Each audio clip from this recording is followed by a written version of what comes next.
It all started with a story. I was sitting in the back of the classroom, my legs stretched out under the desk, smirking as the new teacher, Ms. Evelyn, told us about Pinocchio. She had a haunting way of speaking, her voice soft but piercing, as if it could slice through your lies and expose every hidden truth. Lies, she said. Don't just twist the world around you. They twist you. They reshape you into something you don't recognize. I rolled my eyes. Cool story, miss, but we're not 5 anymore. The class chuckled, and I basked in the attention. I was Beano, the untouchable. My dad's money kept me safe no matter what I did. That afternoon, Jim became my target again. Skinny, quiet, and always an easy pick. Hey, Jimmy boy, I called, snatching the milk carton from his hands. Before he could react, I dumped it over his head. Stop, please! Jim's voice cracked as he wiped milk from his face. But mercy wasn't my style. As he tried to escape, I loaded my slingshot with a small stone. But Jim turned at the last second.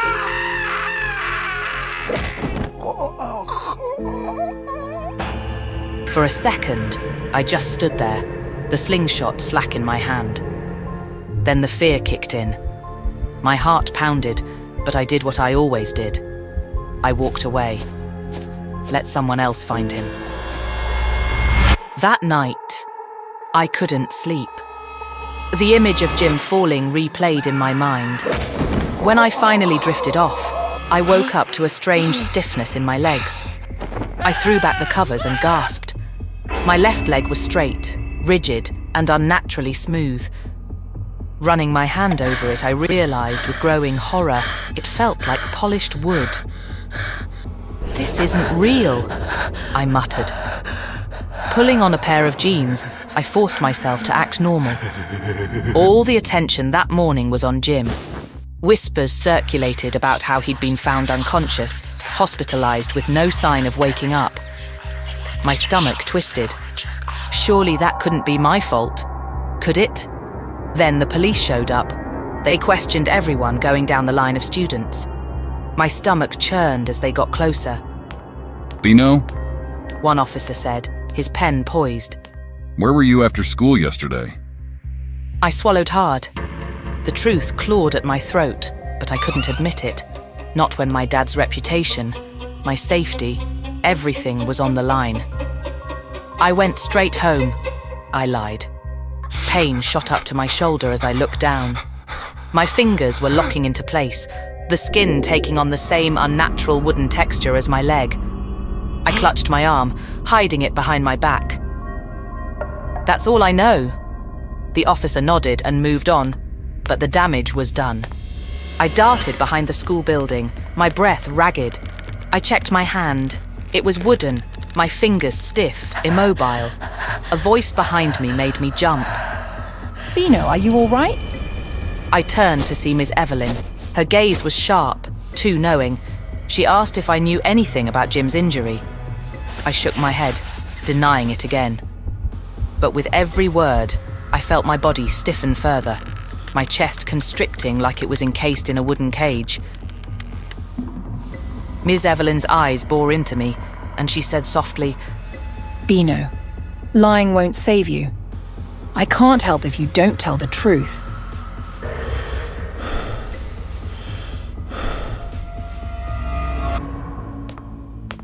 At home, my dad was waiting, his usual stern expression fixed on me. Sit down, he ordered. I obeyed, my legs creaking like ancient floorboards. What happened at school today? I hesitated. The room seemed to close in around me. Nothing, Dad. Just a normal day. The wooden transformation surged. My hands froze mid-air. My face stiffened as my nose began to stretch outward.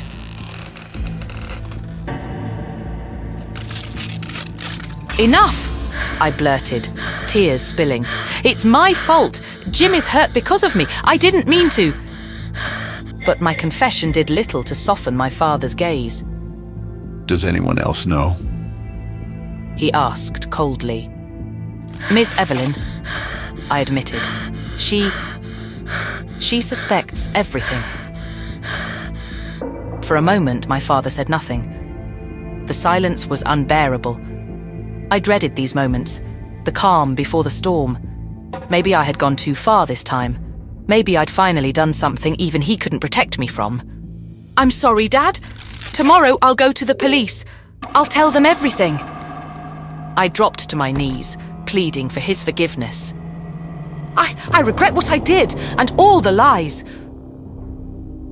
He rose slowly, his movements unnervingly stiff. Under the flickering light, his shadow warped and stretched, revealing something monstrous. My heart froze. His true form emerged, a towering wooden puppet, his face rigid and eerily lifeless. We don't lie, Bino. We create the truth. As he spoke, his nose began to extend, the wooden grain cracking as it grew longer. Without a word, he opened a drawer, pulling out a rusty saw. In one swift, he sliced through the wooden length of his nose. "Dad, what are you doing?" She'll be handled. You'll learn, just as I did. As he left, his wooden joints creaking, I sat there, paralyzed. The next day, Miss Evelyn didn't show up. Rumours spread, but no one had answers. I knew, though. Dad had silenced her. More unsettling was the slow realisation that other staff members, teachers, the principal, moved with that same stilted stiffness. They were like me, or worse, like my father. At break time, my friends asked, Do you know what happened to Miss Evelyn? I hesitated. My wooden fingers tapped against the table. No idea.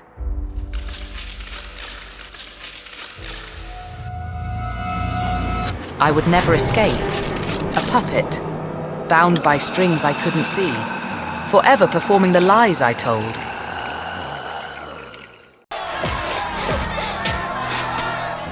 I was there when it began, though I wish I hadn't been. I served as the royal scribe, a position that required me to document the daily affairs of the court. That day, a fisherman arrived at the palace gates with an extraordinary catch. A mermaid. I'll never forget her. Even in death, her beauty was otherworldly. Silvery scales shimmered on her lifeless tail, and her delicate features seemed carved from moonlight itself. The court buzzed with excitement, and the prince, ever the glutton for novelty, ordered her prepared for the evening banquet. I watched in horror as the palace chefs carved her like a common fish. Her flesh, pale and marbled, was served to the prince and his guests on golden platters. I didn't touch it. Of course, I didn't want to. The very sight of it churned my stomach, but the nobles revelled in its flavour. The prince was ecstatic. "This is no mere meal," he declared, his lips slick with grease. "This is divinity itself. We must have more." Thus began the hunt. The prince decreed that mermaids were to be sought across the kingdom. Fishermen transformed into ruthless hunters, arming themselves with nets laced in iron and harpoons sharp enough to pierce the heavens. They scoured the seas, combing every cove and reef for a glimpse of shimmering tales or ethereal songs. Each successful catch was celebrated with feasts in the palace, where the nobility dined on forbidden flesh, their laughter mingling with the distant cries of the ocean. Some fishermen grew nervous, speaking of strange events, nets torn to shreds, boats capsized by unseen forces. The prince dismissed their fears as cowardice. He didn't realize the ocean was listening and waiting. And then came the storm. It was a full moon when it struck, a tempest unlike any I had ever seen. Winds howled like banshees, waves clawed at the shoreline, and lightning split the sky. And then I saw him. A figure rose from the churning waters, towering and terrible. His beard flowed like seaweed, and his eyes burned with the fury of 1,000 storms. It was the Sea King. You have slaughtered my daughters. He thundered, his voice echoing in the chamber. You have defiled the sanctity of the ocean. For your crimes, you shall pay the ultimate price. He raised his trident, and the ocean was filled with a blinding light. When it faded, he was gone, and so was the storm. But the silence that followed was not one of peace. It was the calm before the true horror. The prince was the first. The morning after the storm, he complained of a sharp pain in his stomach.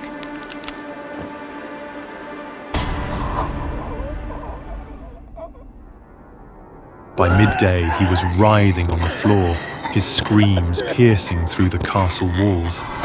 His body convulsed, his face twisted in agony, and then, with a sickening crack, his stomach tore open. From his mutilated body emerged a figure, twisted and grotesque. It was the mermaid, the first one we had killed. But she was no longer the ethereal beauty we had seen before. Her eyes were hollow, her skin decayed, and her mouth twisted into a ghastly smile. Did you enjoy your feast, my prince? She hissed, her voice dripping with malice. Before anyone could react, she leapt through the window and vanished into the sea. But it didn't stop there. One by one, those who had eaten mermaid flesh fell victim to the curse. Their bodies were torn apart from the inside, each one birthing another grotesque mermaid. The palace became a slaughterhouse, filled with the sounds of tearing flesh and desperate screams. I watched in horror as the mermaids, now undead and ravenous, swarmed the sea. They had not at all lenient with the humans who had once devoured them. Instead, they hunted us with an insatiable hunger. Their haunting songs lured the unwary to their doom. Men, women, children, none were spared. Those who heard the melody found themselves drawn to the water, unable to resist. I saw them walk into the waves as if in a trance, only to be dragged under by pale, decaying hands. The kingdom fell into chaos. The towns near the coast were abandoned, their inhabitants fleeing inland, but even distance offered no safety. The mermaids hunted relentlessly, their voices echoing across the hills. I fled with a small group of survivors, hiding in the ruins of an old chapel. We barred the doors and covered our ears, but the songs still found their way in, seeping through the cracks like poison. One by one, my companions succumbed. I alone escaped, though the songs still haunt my dreams. Now I live in exile, far from the cursed shores, but I know the mermaids are still out there, waiting beneath the waves. Their beauty is a lie, a trap for the unwary. If you ever find yourself near the coast and hear a song that tugs at your soul, remember my warning. Run. Run as far and as fast as you can. Because if you don't, you won't just lose your life, you'll lose yourself.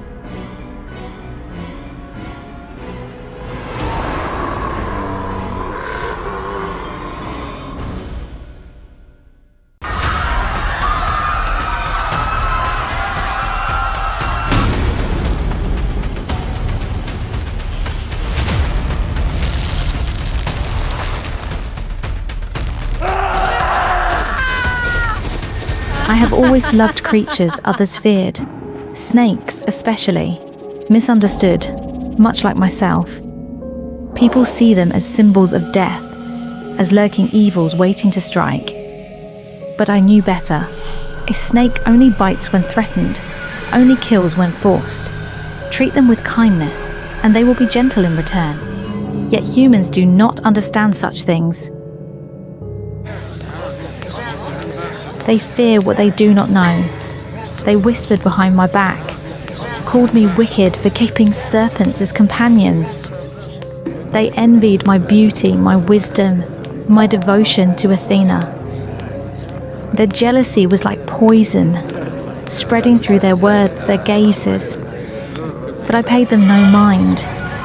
My heart belonged to the goddess of wisdom, and I lived only to serve her. Then, he came, Poseidon, a god as vast and unknowable as the ocean itself. His voice was the crashing tide, his eyes the abyss. We met by chance on the shore. He weaved promises of protection, of love, of a world where I would never be alone. It was tempting, but my heart belonged to Athena, and so I refused him. Yet I did not know that my sincerity would lead me into darkness. His hands were heavy, suffocating, drowning me beneath a wave I could not escape.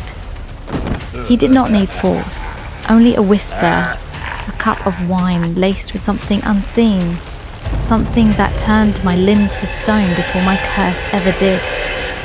And when I woke, broken and defiled, it was not his face I saw. It was Athena's. Her wrath was like a storm, her voice a blade that cut me deeper than anything Poseidon had done. I fell to my knees, pleading, begging her to see the truth, but she only looked down at me as though I was filth, a stain upon her sacred temple. "You have broken your vow," she said, her voice void of mercy. "Your beauty has led to your corruption. It will do so no longer." I screamed as the curse took hold. My hair twisted, writhed, transformed into hissing vipers that coiled around my face. My skin burned, my veins turned to ice. The first time I opened my eyes, the priestess who had once been my friend turned to stone before me. One by one, everyone I loved, and who had loved me, met the same fate, frozen in front of my helpless gaze. I ran.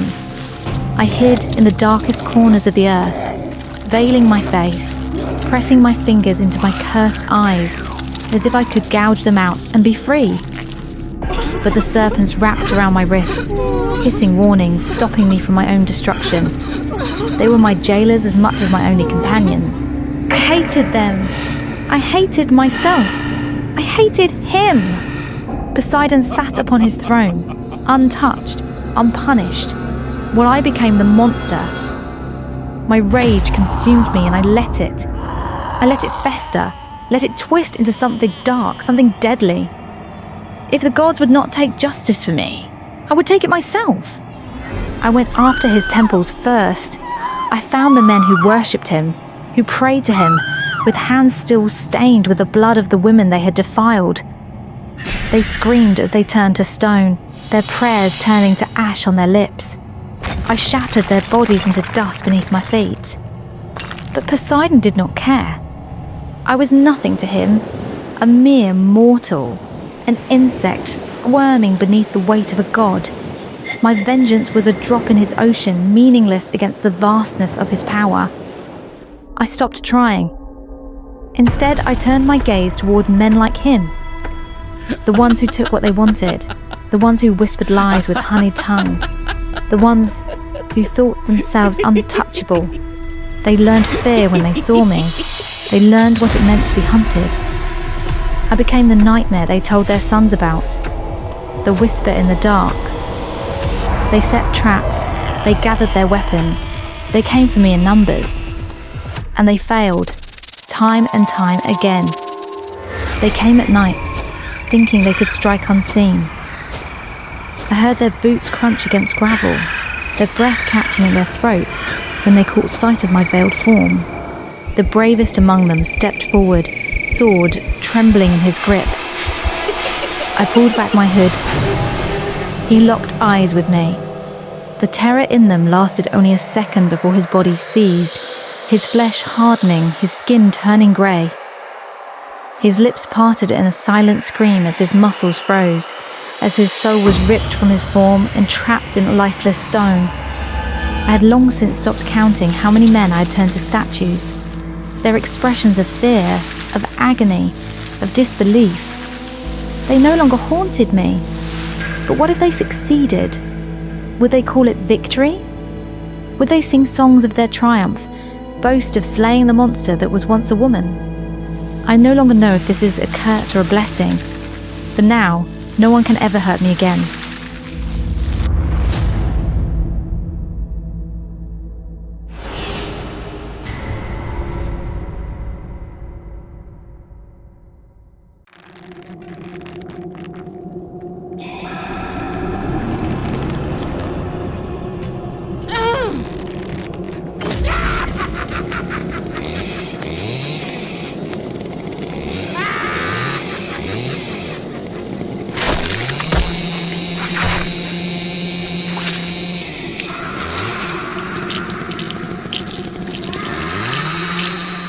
I am not rich, never have been, and probably never will be.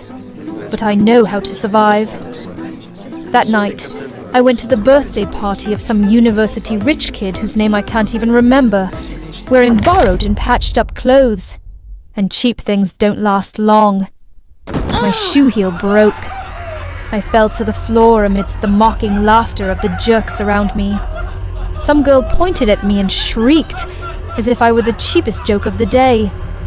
I stood up abruptly, threw away the broken shoe, and ran out of the party, barefoot, feeling humiliated and angry. The streets were cold and dirty, the sharp stones cutting into my bare feet, making them bleed. I ran with my head down, tears in my eyes, and bumped into a strange man. "Hey, are you blind?" I cursed at him without holding back, but he just glanced at me, his eyes so cold and sharp that I instinctively shut my mouth. The strange man walked away, unaware that the red shoe in his plastic bag had fallen out. I looked at the shoe as if I had seen my good fortune. My heart was pounding. I didn't care how he got it. All I knew was, I wanted that shoe. I picked it up, put it on. It fit perfectly. It felt like I became a different person. I simply thought it was a good item and took it home. I had a peaceful night, sleeping in my bed like a fancy lady with red shoes on, until the ringtone ruined my sweet dream. "Hello, this is Karen." "What? Isabel was murdered." Isabel was a rich girl from my university class. She was supposed to come to the party last night, but she was kidnapped and cut into pieces. Her body was found chopped up by the side of the road. I had to attend her funeral. Well, it was also a good chance to get close to the upper class, right? The funeral was crowded, heavy with sadness. I stood quietly next to Isabel's parents, pretending to be a sweet friend who was heartbroken over her death. Suddenly, my feet started to feel hot, like some invisible force was pulling me forward. In the blink of an eye, I stumbled toward a man in the weirdest way. My dress flew up, showing off the bright red shoes. I could hear people whispering about my shoes, saying I was disrespectful. Embarrassed, I tried to stop my legs and stand straight. I pulled my dress down to cover the shoes, but they kept glowing red, still trying to move my feet. Was there really something wrong with them? After the funeral, I walked home alone. The shoes were quiet again, just like normal shoes. Then suddenly, the heat came back. The shoes woke up again. It felt like the shoes were getting stronger. They spun me around so hard I had to grab a street sign just to stay upright. I stomped my feet down as hard as I could, trying to stop them. I didn't care what they were. Whatever it was, they really pissed me off. I got home safely and entered the passcode to open the door. But those cursed shoes tried to control me again. I held onto the doorknob to keep my balance, trying to stay calm. But then I saw the reflection in the glass and realized the shoes were doing this for a reason. That strange man I bumped into last night. He was watching me. Now I could clearly see his face. It was Joe, the same guy I just saw at the funeral. A wave of fear rushed through me. I rushed inside and slammed the door shut. I dropped onto the chair and lifted my leg to take off the shoes, but they wouldn't come off. The harder I pulled, the tighter they got. Blood started leaking from my ankles. I screamed and grabbed my phone, trying to search for a way to remove the shoes. But just as I opened Google, the first news headline made my heart stop. That outfit, the man I saw last night and the one following me, it's him. My whole body went cold. Then, I heard the sound of someone entering the door code. The red shoes started dragging me toward the killer again. I had completely lost control of my legs. With all the hatred and determination I felt from the shoes, there was only one explanation. These shoes belonged to Isabel. And somehow, her soul had entered them, and she was trying to get revenge. Karen, I know you're in there. Open the door. No, please, don't hurt me. I don't know anything. If Isabel wants revenge, what does that have to do with me? I don't want to be silenced by that killer. I want to live. I completely gave up on using my legs. I dragged myself across the floor with my hands, fighting against the pull of the shoes. My hands hurt so much they went numb, but I couldn't stop. The killer was getting closer. I crawled to the mirror, pulled it down, and smashed it. I grabbed a shard of glass still stuck to a piece of wood. The shoes were still squeezing my feet, like they were trying to eat me alive. I had no choice. I had to tear these shoes off my body no matter what. The door burst open, and the red shoes, with my feet still inside, flew straight at the killer like a bullet. But Joe walked into the room without flinching. I saw him raise the axe, and the shoes, along with my bloody feet, were chopped into 4 pieces. I heard Isabel's voice, screaming in rage. I crawled backward, reaching out in despair. But Joe just walked toward me, dragging the axe across the floor. Screech! Screech! Screech! I cried. I begged. I screamed for someone to save me. But no one came.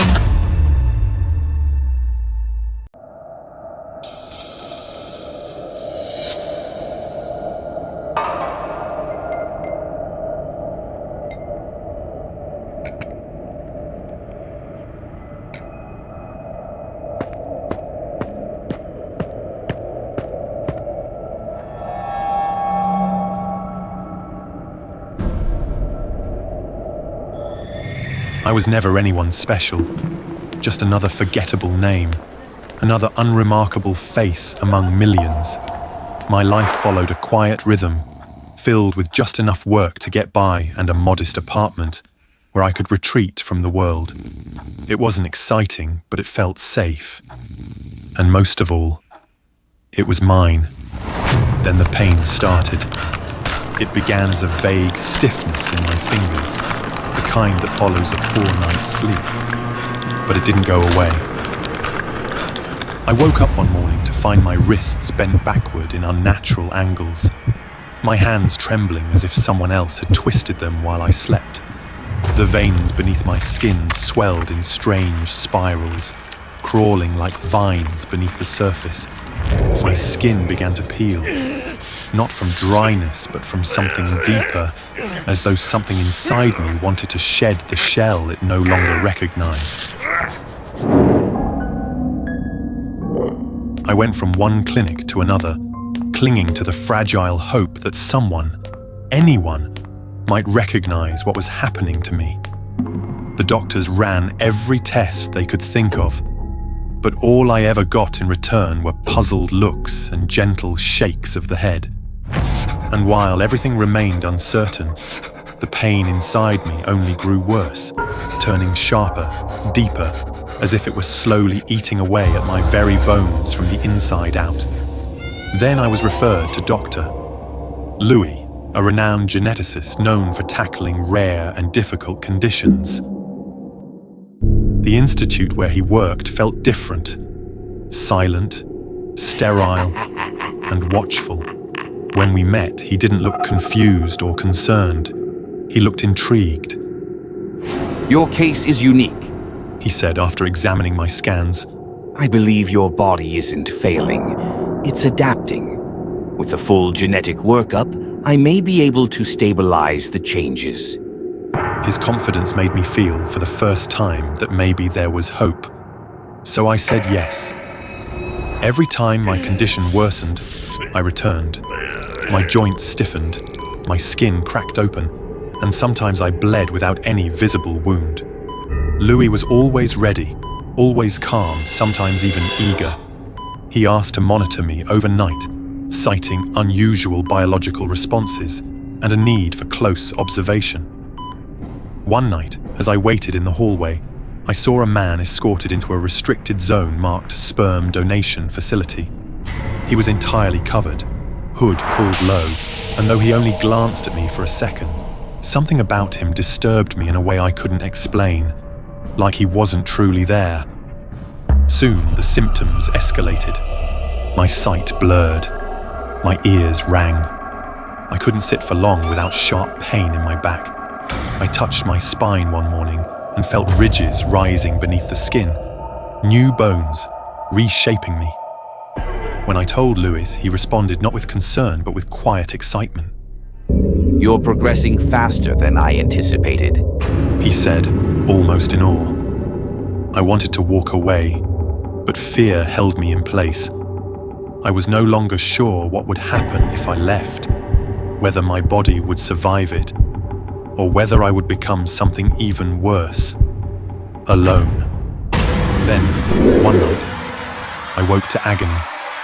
I stumbled to the bathroom, pulled off my shirt, and saw my back split open. The skin had torn along my spine, not from trauma, but from pressure within. Something had pushed out, forcing its way through. I ran to the institute in the middle of the night, drenched in sweat and blood. Louis was waiting for me, as if he had known I would come. It's time, he said quietly, and led me into a part of the building I had never seen. Down a hallway, into a sealed room lined with glass tanks, tissue samples, embryonic models, and documents marked by strange codes. I realized in that moment that this wasn't a clinic, it was a lab. I turned to leave, panic rising, but he was already behind me with a syringe. I felt the needle sink into my neck, and moments later my limbs gave out.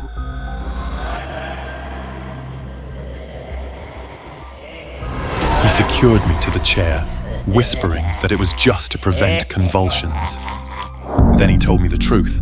You were part of something greater, a vision for the future of our species, an experimental bloodline created through selective sperm enhancement to forge the next stage of human evolution. You were never meant to survive.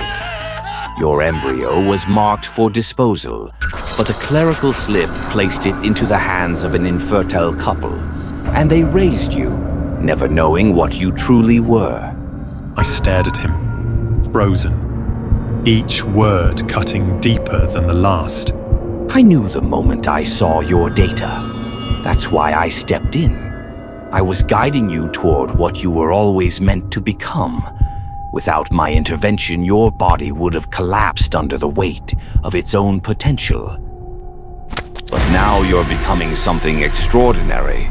And for that, you owe me everything. Then the transformation began. My muscles clenched, spasmed, and tore themselves apart, only to rebuild in strange, knotted shapes. Bones cracked and twisted, reshaping themselves without mercy. My spine broke through my skin, forming a jagged ridge that curved like armor. My screams blurred with the sound of my body unraveling.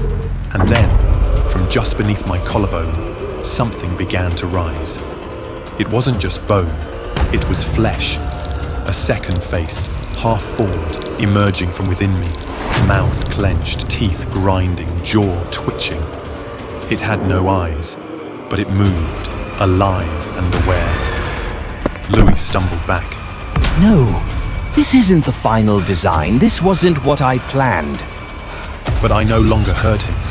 Something inside me had broken loose, not just in body, but in mind. The pain, the betrayal, the realization that I had never truly been human, all flooded through me, drowning whatever pieces of reason remained. I moved before I even knew I had. My body, mutated, monstrous, lunged toward him. I saw the terror in his eyes just before I reached him, but by then, it no longer mattered.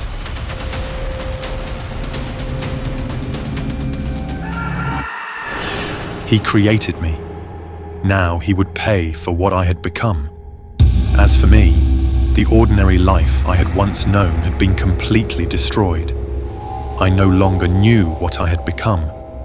And if there were such a thing as another life after this, I wondered whether we ever got to choose the reason we were born.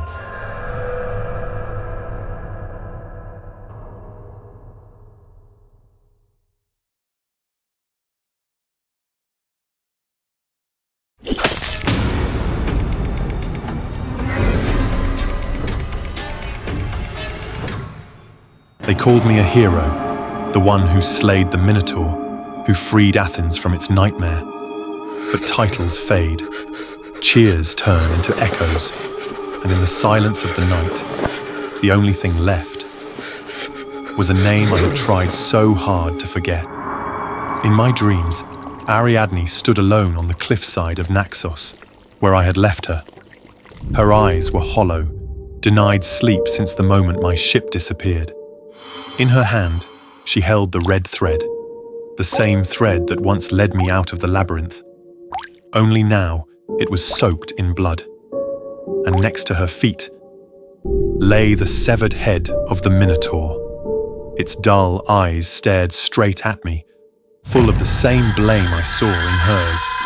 I woke up gasping, like a man who had nearly drowned. There was a fresh cut on my hand, and it burned faintly, always in the same place, as if something had wrapped tightly around it during the night. At first, I told myself it was nothing, just a phantom pain from old battles. The next morning, I sat among nobles pretending everything was fine. I lifted my goblet with trembling hands, praying the wine would still them. But the moment I drank, something sharp slid down my throat.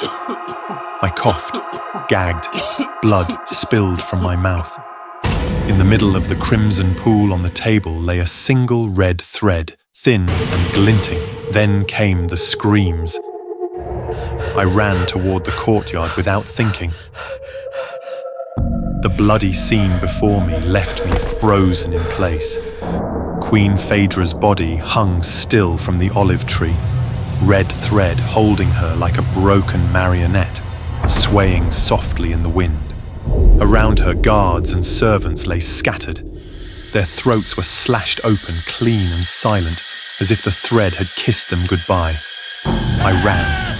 I sprinted through the palace halls, my mind blank with terror. But when I burst into my chambers, everything stopped. Lying on the floor was the Minotaur's head, Again, its vacant eyes locked onto mine, as if it had been waiting. That night, the blood moon gleamed in the sky over Athens, casting everything in a deep, red glow. I couldn't sleep. My chest felt heavy, each breath sharp and tight, as if something unseen was pressing down on me. Then the pain came. I jolted upright to find a thin red thread wrapped tightly around my wrist. Without warning, the thread pulled tight, as if guiding me towards something I could neither see nor resist. I grabbed my sword and walked through the silent halls, where even the air felt still and watching. The thread led me beyond the palace walls, into the forest that loomed behind the gardens. There, in the heart of the woods, the labyrinth had returned, and it wanted me back. I stepped into the labyrinth. The air inside was cold and heavy. The thread pulled harder, guiding me through narrow, shadowy turns. And at last, it brought me to the heart of the labyrinth. Ariadne was waiting there, alone in the dark at the center. Her head was bowed, her hair soaked and clinging to her face like seaweed. Her skin looked drained of color, pale and cracked like melted wax. In her hand, the thread was still stretched between us, resting gently in her hand. When she looked up, her voice was barely a whisper. You came back. My thoughts tangled with questions. Should I confront her, or beg for her forgiveness for what I had done all those years ago? Ariadne finally spoke, her voice cutting through the silence. You abandoned me, left me to rot in loneliness. I gave you everything I had, and you disappeared without even a goodbye. Then she stepped forward and wrapped her arms around me. Her skin was freezing. The thread began to move again, slithering up my arms, around my chest, tightening with every breath. I tried to pull away, but I couldn't. Ariadne began to change. Her face twisted, contorted into something monstrous. Horns split through her skull. Her mouth stretched open far too wide. You took everything from me. Now, the labyrinth takes you forever. Right before the dark swallowed me whole, I realized the thread that saved me now leads me to my end.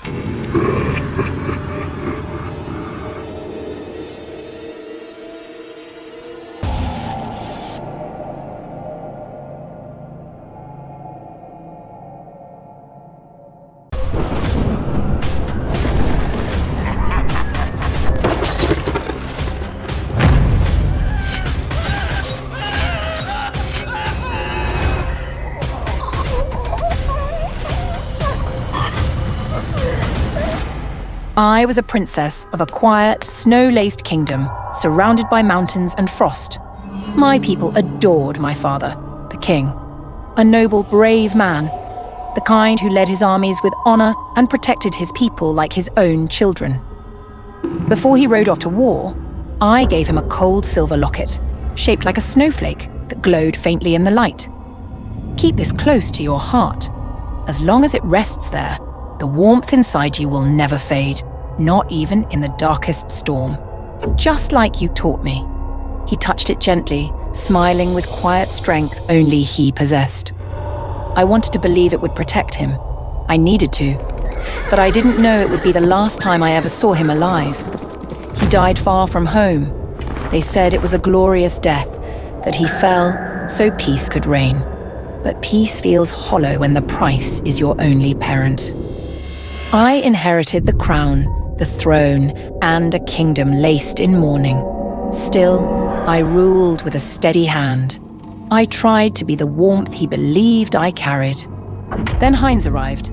He was from a neighboring land, a nobleman cloaked in charm and dripping honeyed words.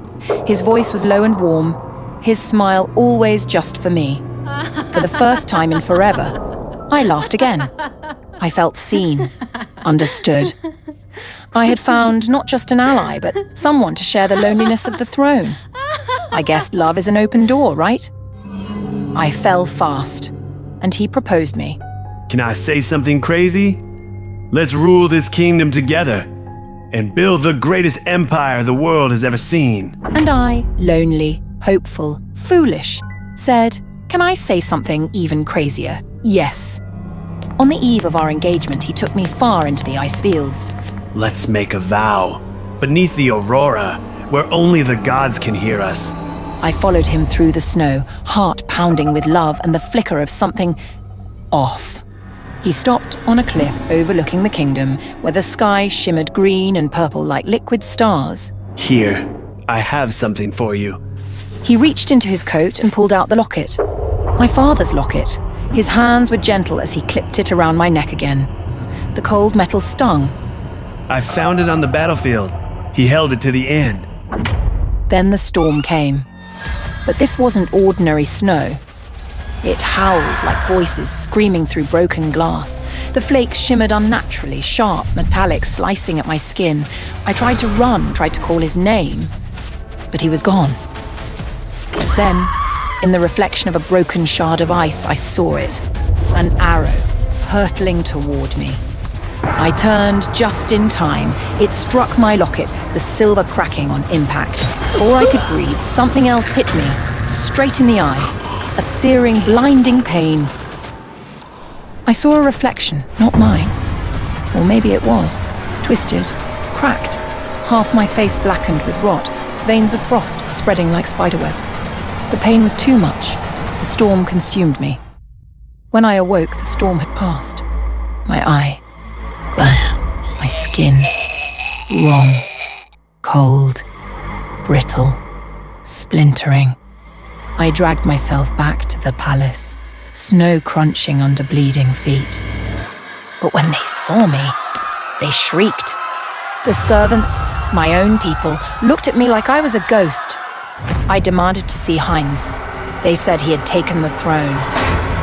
I ran into the grand hall and froze. There he sat, lounging on my father's throne, one arm draped around a woman in my mother's crown. Behind him were his generals, foreign soldiers, smug and armored. And the people, my people, bowed in chains. My stomach twisted. His eyes met mine, calm, smirking. Oh, you survived. Everything inside me shattered. You killed him. He didn't deny it. You were useful, but naive. There's no room in this world for little girls with warm hearts. I lifted my hand. I don't know why. I just needed to do something. And the ice answered. A spear of frost shot from my fingers, pierced the false queen through the chest. She froze mid-scream, her body turning to crystal. Gasps echoed. Soldiers lunged. I screamed. And from my scream came monsters. Great beasts of snow and shadow burst from the floor. They tore through the guards. Heinz ran, coward. I chased him through the palace we once walked as lovers, through the halls where I once imagined our future, out to the place where he'd sworn eternity. I hesitated for a heartbeat. He turned. Even now, even then, he smirked. Kindness is not for the ruler. That's why your father lost. And you're just like him. I raised my trembling hand. I ripped the shard from my eye. The last thread of warmth clung to the locket. I crushed it, then drove the glass into my own heart. The pain wasn't pain. It was silence, a cold deeper than death, a stillness so pure it burned. I became winter. Frost crept up my limbs. My skin cracked, turned to ice. My veins no longer held blood, but snow. I reached for him. He laughed. You can't kill me. You're still the girl who loved me. I gripped his throat. No, she died in the snow. And I froze him, slowly, deliciously, inch by inch, until he was a perfect statue of ice and arrogance. But his smile remained. I crushed it. Shards of his body flew into the wind. I watched them disappear into the night, meaningless now. I have built walls no one can cross. A kingdom of isolation, not a footprint to be seen. Now, I sit alone in a fortress of frost. They call me the Snow Queen, and anyone who dares break my silence will freeze.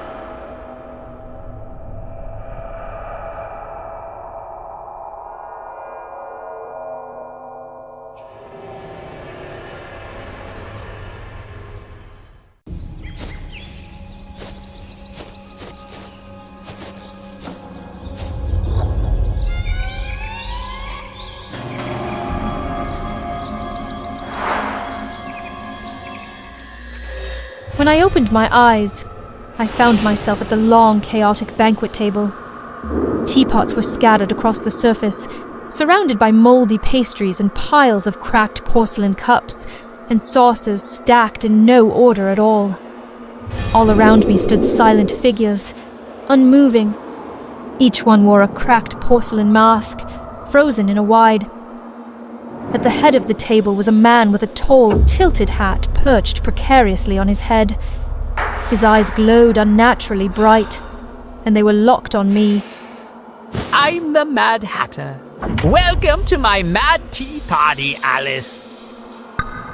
He gave an exaggerated bow, lifting his hat with a theatrical flourish. The hat was slick and pale, its surface stitched together with thick, glaring red seams.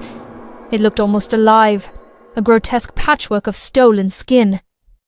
Then he offered me a cup of tea. Go on, try it. A special blend made just for you, Alice. Every instinct in my body screamed that something was wrong, but under his unwavering gaze, I hesitated, then lifted the cup to my lips and took a sip. The taste was sweet at first, but it turned metallic, sharp, and foul, coating my tongue with the tang of blood. My stomach turned. As I set the cup back down, the Mad Hatter's smile tightened. He raised an eyebrow and said in a voice that was still polite, but now laced with warning. Refusing the host's tea? Wouldn't that be terribly rude? Suddenly, everything around me began to spin. I gripped the teacup tightly, trying not to lose control. Then I looked up, frozen stiff with fear. The guests at the table had taken off their masks. What lay beneath weren't faces. Their skin was sewn together from mismatched patches, stitched in thick red threads like someone had tried to fix them. They looked like marionettes, abandoned and left to rot. Terror rushed through me. I pushed my chair back and ran, knocking over plates and spilling cold tea as I stumbled away. Behind me, I heard the Mad Hatter yelling, his voice sharp and angry. You're leaving already, Alice? But the party's just begun. I didn't dare look back. I just ran straight into the woods, where the trees closed in like walls. I didn't know how long I ran, but my legs grew weak, my lungs burned, and my head spun. Then I heard it. A slow, steady ticking. Before I could react, something crashed into me. I fell hard to the ground. When I looked up, I saw him, the White Rabbit, dressed in a neat little coat, clutching a pocket watch. And just before the darkness swallowed me, I heard him whisper, "No one leaves the tea party, Alice." When I came to, I was back at the tea table. The same lace cloth, the same porcelain teacup, only now the tea inside had turned thick and black, like oil. The guests were gone. Dozens of hats were lined up on the table, as if they had taken their place, and every single one was made of skin.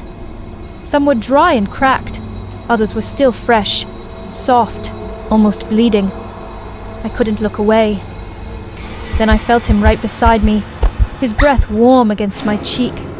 The tea party isn't over. He held out a biscuit shaped like a finger.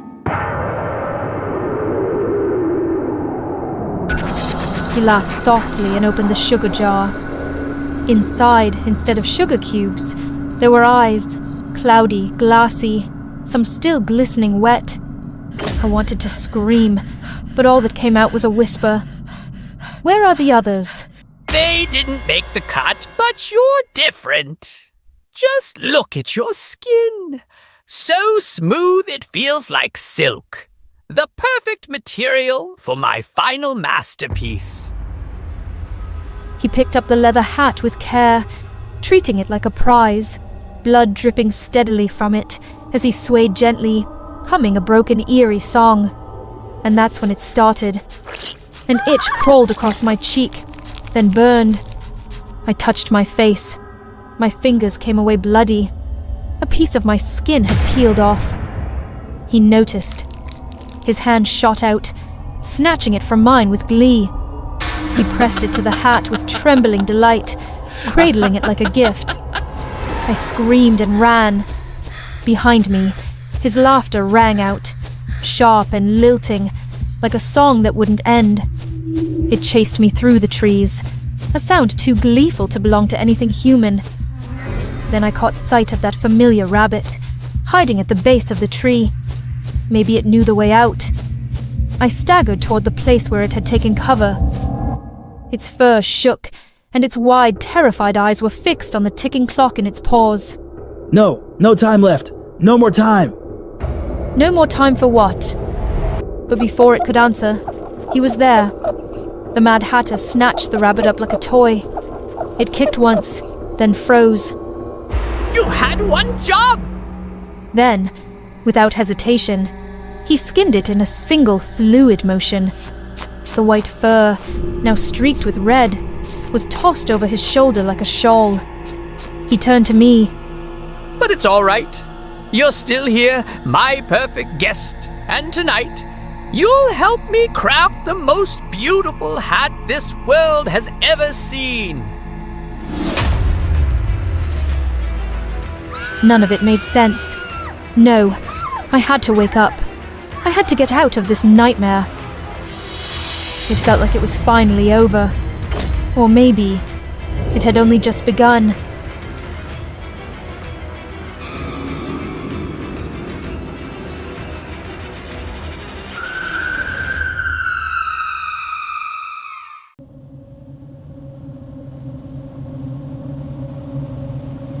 Reddit was always my favorite way to unwind at night. While most people relaxed with shows or music, I preferred diving into creepy subreddits, urban legends, ghost stories, strange rituals. I never actually believed any of it. But I loved the tension, the eerie atmosphere, the thrill of reading something that almost felt real, even when I knew it wasn't. Then one night, something caught my eye. Serious. Don't perform these rituals if you want to stay alive. It sounded dramatic, probably just another over-the-top creepypasta, but the title was too tempting. I clicked in, and to my surprise, the post wasn't written like the usual stuff people post for fun. It felt serious.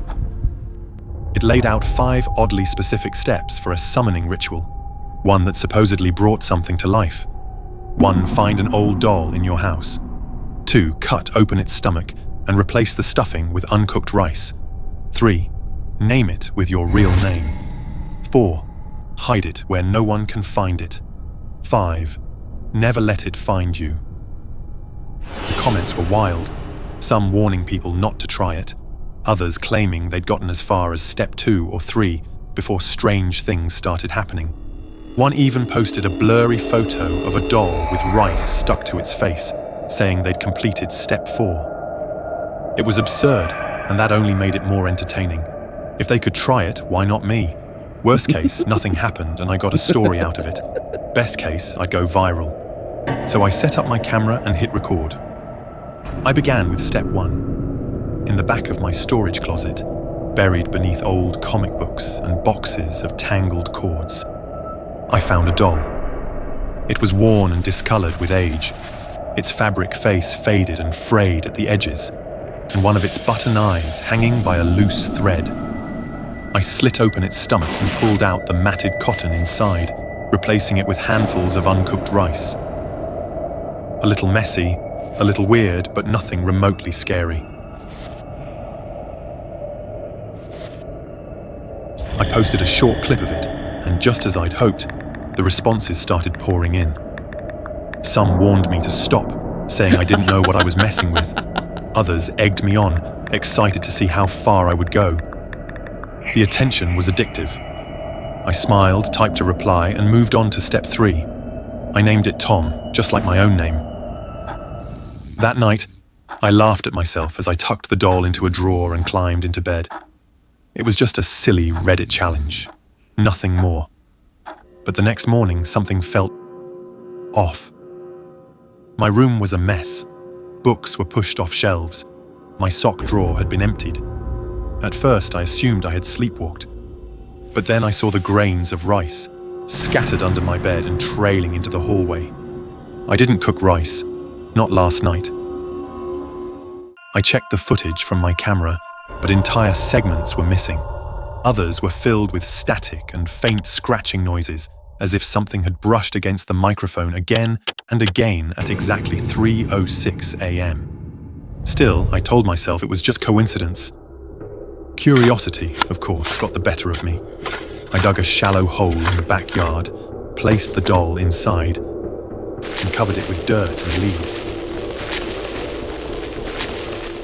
Then I posted an update, mocking the ritual and everyone who claimed it was real. That evening, I was halfway through dinner when I heard a knock, gentle, steady, and patient. I opened the door and found nothing but the empty porch and quiet night. But when I turned back toward the living room, my stomach dropped. The doll was inside. It was sitting on the floor in a pile of spilled rice, as though it had been eating. Its hands were half buried in the grains, its head tilted downward. But as I stepped closer, it began to lift its face. And then, very slowly, it smiled. Not the kind of smile a doll should have. Its mouth stretched too wide, the fabric pulling tight, seams straining like something beneath was trying to break free. My breath caught, my chest tightened. I ran. The words from the post flashed in my mind like a siren. Never let it find you. I slid under the bed, the wooden floor cold against my back as I squeezed into the tight space. Dust clung to my shirt. I lay flat, chest rising in shallow, panicked breaths, willing myself to vanish. From beneath the bed, I could see its feet moving, slow, deliberate steps crossing the room. Then came the soft scrape of something dragging across the floorboards. I stayed frozen, counting seconds in my head, listening for any sound that might mean it was still there. But the silence held. Nothing moved. Maybe it was gone. Slowly, carefully, I slid out from under the bed, my palms bracing against the floor as I pulled myself free. I stood up, wiping the dust from my hands, heart still racing but starting to believe I was safe. The room was quiet, but then I felt it, that creeping sensation crawling up my spine, the instinct that something was behind me. I turned, and there it was, standing on the mattress, just behind me. Its head tilted, arms limp, that crooked smile stretching across its stitched face. Before I could scream, it whispered in my voice, "I found you." That's when my scream tore free. I ran again, slamming into doors that should have opened, pulling at locked handles that had never been locked before. The doll didn't chase me like a monster in a movie. It followed slowly, methodically, dragging each foot with intent, as if it knew I had nowhere left to run. I hid inside the closet, curling into myself and pressing both hands over my mouth to quiet my breathing. I heard it move past the door, then silence returned. I thought I was safe, until something soft landed on my head. A single grain of rice, and then another. I looked up. The doll was crouched above me, head peeking through the small opening, its grin now even wider, impossibly distorted. Before I could move, it reached down and grabbed my collar, dragging me out effortlessly. It pinned me down and, with unnatural strength, shoved rice into my mouth, fistful after fistful until I couldn't breathe, scream, or swallow. It leaned close, its mouth pressed against my ear, and it whispered something in a language I didn't recognize. Something that felt old and wrong and final. Darkness took me, and in that final moment I understood. Some things aren't.